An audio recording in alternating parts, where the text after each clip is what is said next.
Sesaat lagi Anda akan mendengarkan program Renungan Sahabat Seperjalanan bersama Pendeta Wendy Pratama. Selamat mendengarkan.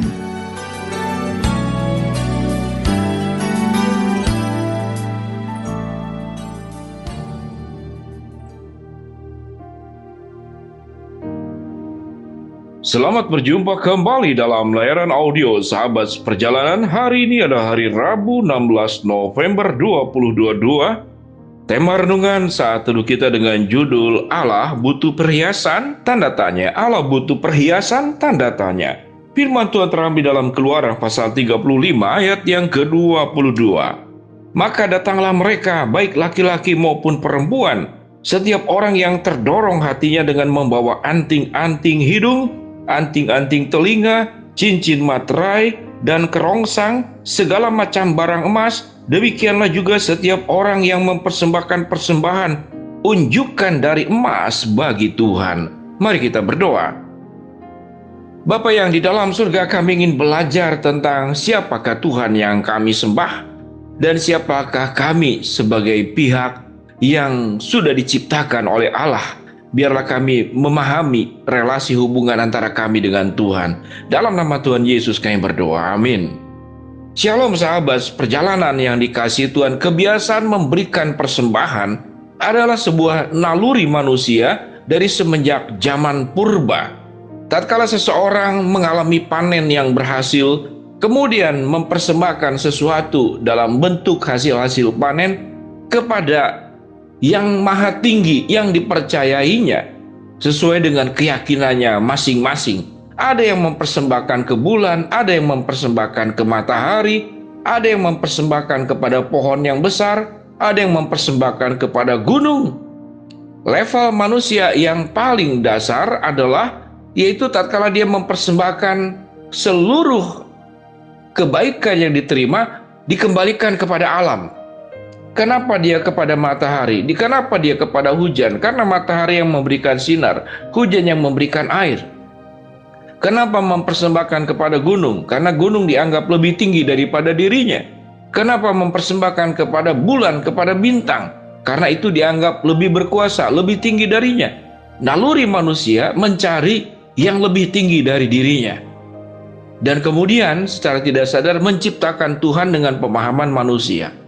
Tentunya sahabat seperjalanan, kita sebagai orang percaya tahu dengan jelas kita menyembah siapa? Kita menyembah Allah pencipta langit dan bumi. Allah di dalam diri Yesus Kristus dan Allah Tritunggal di dalam Roh Kudus yang menjadi Tuhan yang kita sembah, yaitu Allah Abraham, Ishak dan Yakub yang disembah oleh orang Israel yang kita sembah juga. Ada hal yang menarik, sewaktu kita ingin mengembalikan apa yang terbaik dari Allah kepada kita. Apa yang firman Tuhan katakan di dalam kitab Keluaran, bangsa Israel kemudian membangunnya, dikatakan untuk mendirikan kemah suci di dalam kebaktian yang ada di dalamnya. Lalu kemudian sebuah tradisi memberikan yang terbaik. Yang terbaik dari zaman terdahulu yang Alkitab katakan adalah emas. Mempersembahkan persembahan unjukan dari emas bagi Tuhan. Sahabat seperjalanan, apakah Tuhan membutuhkan perhiasan?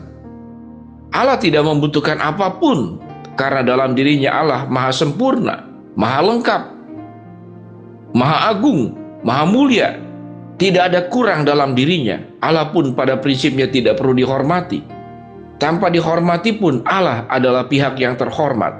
Jadi sewaktu kita menghormati Allah, bukan karena Allah belum terhormat kemudian kita menghormati, namun karena Allah sedemikian terhormat, tidak ada yang lebih tinggi kita menghormatinya. Apakah Allah membutuhkan perhiasan? Jawabannya tentu semua sepakat. Allah tidak membutuhkan perhiasan. Namun mengapa? Mengapa bangsa Israel kemudian memberikan apa yang dikatakan dalam Keluaran 35 ayat ke-22? Untuk persembahan mendirikan kemah suci. Maka datanglah mereka, baik laki-laki maupun perempuan, setiap orang yang terdorong hatinya dengan membawa anting-anting hidung, anting-anting telinga, cincin materai dan kerongsang, segala macam barang emas. Demikian juga setiap orang yang mempersembahkan persembahan unjukan dari emas bagi Tuhan.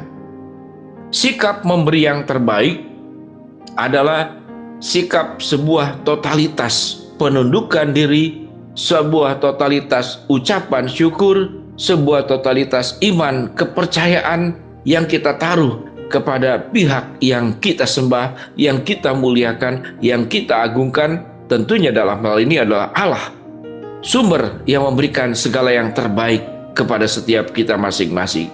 Jadi sewaktu kita memberikan semua yang terbaik kepada Allah, maka pada prinsipnya bukan karena Allah membutuhkan, bukan karena Allah kekurangan, bukan kemudian Allah bisa berubah sikap karena kita tidak menghormatinya, kita tidak memuliakannya.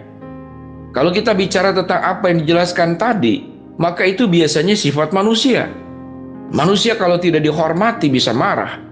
Manusia kalau kemudian tidak disanjung-sanjung, diangkat-angkat, maka perlakuan kepada kita juga bisa berbeda. Sehingga mengapa di dalam dunia ini banyak sekali para penjilat, banyak sekali yang bermuka dua, mencari muka kepada pimpinan, ya, menjilat pimpinan, mengangkat-angkat pimpinan untuk kepentingan dirinya, supaya dia aman, supaya dapat fasilitas, supaya dia mendapatkan tempat dan posisi yang lebih baik dari hari ke hari. Itu yang dilakukan kepada siapa? Kepada manusia. Namun Allah tidak membutuhkan perhiasan. Di dalam diri Tuhan, Allah adalah pribadi yang lengkap sempurna di dalam dirinya. Tak ada kekurangan suatu apapun. Namun mengapa kita memberikan yang terbaik kepada Tuhan? Maka sesungguhnya itu pada prinsipnya adalah buat kepentingan kita, agar relasi kita dengan Tuhan itu tetap terikat dengan baik. Mengapa kita memberikan yang terbaik kepada Tuhan? Bukan kemudian menyebabkan kita kekurangan. Sahabat seperjalanan, saya masih ingat waktu anak saya masih kecil, dia diberikan uang bulanan. Satu kali kemudian saya jemput sekolah, kemudian karena ada acara teman, dia mengatakan, "Papa, ini kan uang bulanannya Papa kasih sekarang, aku titip dulu aja ke Papa," katanya. Titip aja ke Papa dulu. Lalu dia main bawa uang yang seperlunya. Mengapa dia titip? Karena dia tahu uang itu akan kembali kepada anaknya, kepada anak saya sendiri. Demikian juga, apapun yang kita berikan kembali kepada Allah, itu tidak pernah akan ada kekurangan. Itu hanya kita titipkan kembali kepada Allah. Sewaktu kita pakai tidak diberikan kepada Tuhan, namun Tuhan meminta memberikan kepada pihak lain yang membutuhkan, maka kita pun sedang menitipkan itu kepada Tuhan. Sekalipun itu diberikan kepada orang yang lain, sekalipun itu memberkati orang yang lain, ada bagian-bagian yang milik kita keluar dari diri kita, namun prinsipnya itu bukan berkurang.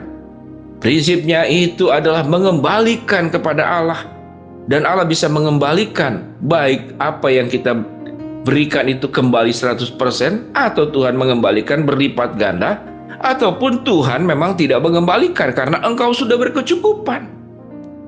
Yang menjadi perintah, yang menjadi janji Allah adalah Tuhan tidak akan membiarkan engkau meminta-minta roti anak cucumu, seperti yang diucapkan kepada Musa. Allah berjanji memelihara, namun Allah tidak berjanji melimpahi kemudian kita menjadi berkelebihan. Tidak demikian. Namun yang Tuhan mintakan kepada kita, biarlah hidup kita sungguh memberikan hati kita sepenuhnya, kemuliaan itu, hormat itu kepada Allah. Allah tidak membutuhkan perhiasan. Kehormatan yang diberikan kita kepada Allah karena dia memang pribadi yang terhormat. Mari sahabat seperjalanan kita berdoa. Bapa dalam surga, biarlah kami diajar untuk bisa memandang harta benda, memandang segala anugerah dan berkat dengan secara benar lewat renungan sahabat seperjalanan saat ini. Hamba-Mu berdoa buat sahabat seperjalanan yang sedang sakit, Tuhan jamah sembuhkan. Sahabat seperjalanan yang sedang menghadapi masalah, Tuhan bukakan jalan. Sahabat seperjalanan yang sedang berdoa mengharapkan sesuatu, Tuhan kabulkan sesuai dengan waktu, rencana, dan kehendak-Mu. Dalam nama Tuhan Yesus kami berdoa. Amin. Shalom sahabat seperjalanan, Tuhan memberkati kita semua.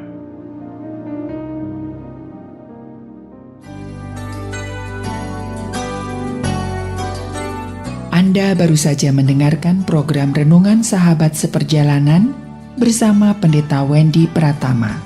Terima kasih atas perhatian Anda. Tuhan Yesus memberkati.